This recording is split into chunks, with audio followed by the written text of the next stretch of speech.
and welcome to Solid Learning, guys. Today we are going to write a program to find minimum of 3 integers given by user. तो आज हम सबसे छोटा programme लिखने वाले हैं 3 नंबर्स यूजर से इनपुट लेकर एंड लेट्स से एक नंबर हम लेते हैं a एंड लेट्स से इनपुट एंड नंबर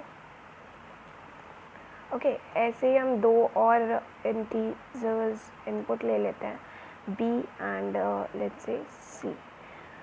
तो अब 3 नंबर्स इनपुट तो हम ले लिए. अब हमको फाइंड करना है ये तीनों नंबर्स में से मिनिमम कौन सा नंबर है.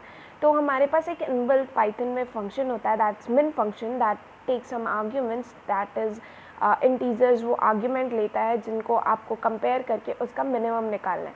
तो just you have to write print min and 3 जो नंबर्स आपको देने हैं वो नंबर्स हमको देने a b और c. तो हमको मतलब कि a b और c के बीच में कंपैरिजन करना है.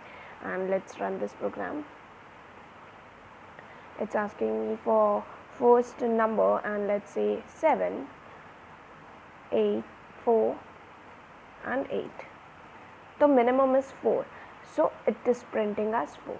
You can just format your print statement like minimum of the 3 numbers is 4 and like that.